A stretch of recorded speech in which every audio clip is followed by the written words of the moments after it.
Monsieur le Président, Monsieur le Vice-président, chers collègues, cette année, la présentation du rapport sur la situation en matière d'égalité entre les femmes et les hommes revêt un caractère important, puisqu'au-delà du rapport annuel, vous nous présentez le bilan du plan 2021-2023 et surtout le plan départemental 2024-2027.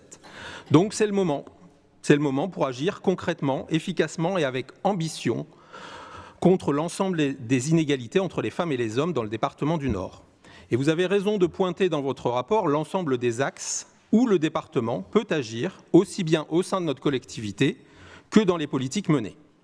Nous avons déjà abordé à plusieurs reprises la situation des effectifs départementaux et un certain nombre d'inégalités existantes. Ce rapport 2022 confirme la situation et malheureusement s'aggrave sur certains points. En 2022, l'effectif total affiche toujours une prédominance féminine de 76%.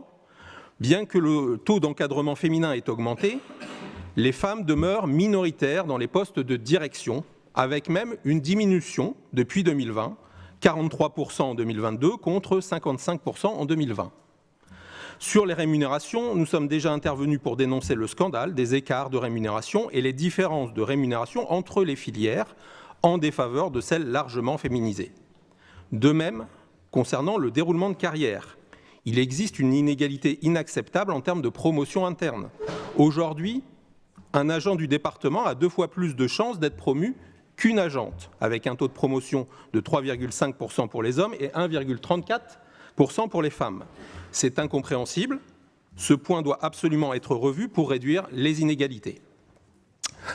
Par ailleurs, les temps partiels sont largement adoptés par les femmes représentant, vous l'avez dit, 95%. Si le temps partiel est si féminisé, c'est parce qu'il s'est développé sous différentes contraintes. Poids du travail domestique des femmes et spécialisation des rôles sociaux, offre massive de travail à temps partiel dans les secteurs féminisés, politique de l'emploi, différences de rémunération, etc. Il y a donc un enjeu important à poursuivre, les engagements pour lutter contre les stéréotypes de genre et en ce sens, il est indispensable de déployer largement la formation spécifique dédiée pour mieux comprendre les stéréotypes et les discriminations, les enjeux de l'égalité professionnelle et le dispositif de lutte contre les violences sexistes et sexuelles. Formation qui n'a été dispensée qu'à un quart des agents de la collectivité entre 2021 et 2023. Sur le bilan de la cellule de signalement des violences sexistes et sexuelles, nous saluons le travail engagé, mais nous considérons que c'est un dispositif qui reste encore insuffisamment connu et qui nécessitera un renforcement des sensibilisations et formations et un meilleur accompagnement des victimes. Concernant les politiques menées par le Conseil départemental sur son territoire, nous soulignons l'engagement du département et plus particulièrement au travers des actions de terrain de ses agents et agentes en matière de réduction des violences sexistes et sexuelles ainsi que des violences intrafamiliales. Nous notons aussi que cette politique se traduit souvent par le recours, durant ces dernières années, aux associations pour mener des actions de prévention et de sensibilisation sur le territoire. Espérons que le budget 2024 traduise toujours le soutien du département pour ces associations.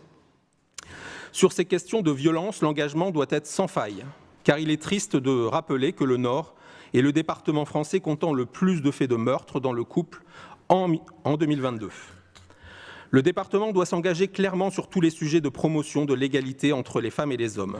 Nous le savons, sur le département du Nord, les inégalités sont accrues par rapport au reste du territoire national, que ce soit avec un écart salarial femmes-hommes supérieur au reste du pays, ou avec un pourcentage de femmes seules vivant sous le seuil de pauvreté supérieur, 20,6% contre 17,3% au niveau national, un taux de chômage de femmes supérieur.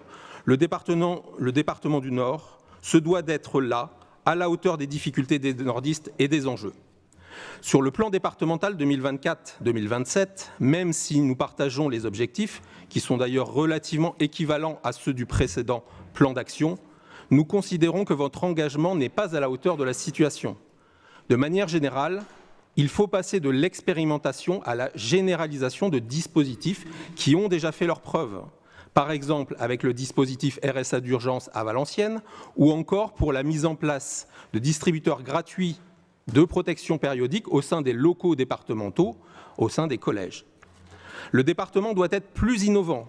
Nous vous avons fait déjà plusieurs propositions déjà mises en œuvre dans d'autres collectivités comme les congés menstruels, les congés de paternité de 10 semaines comme l'a instauré la ville de Lyon, expérimenter la semaine de 4 jours avec réduction du temps de travail, etc., etc. Nous rappelons également notre demande de mise en place d'une vice-présidence dédiée à l'égalité femmes-hommes permettant d'assurer la transversalité des politiques départementales ou encore l'élaboration d'un budget sensible au genre. D'ailleurs, cette proposition figurait dans le plan d'action 2021-2023, mais ne se retrouve plus dans le futur plan. C'est bien regrettable car c'est un outil puissant pour comprendre en quoi les politiques publiques sont genrées et agissent en faveur de l'égalité et permettent de rectifier les inégalités entre les femmes et les hommes. Pour terminer, 2 remarques sur le plan présenté. Un premier point d'interrogation quant à l'absence de mesures spécifiques de lutte contre la prostitution des mineurs, notamment par ceux pris en charge par l'action par l'ASE.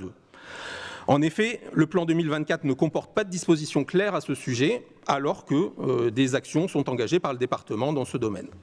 Et nous émettons également, en second point, des réserves sur le télétravail comme solution à l'émancipation professionnelle des femmes, telle que mentionnée dans le rapport.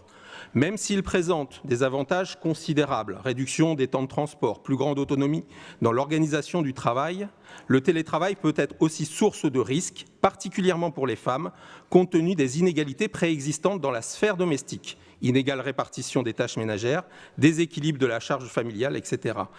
Les femmes subissent de nombreuses inégalités au sein des foyers qui peuvent être amplifiées par le recours au télétravail.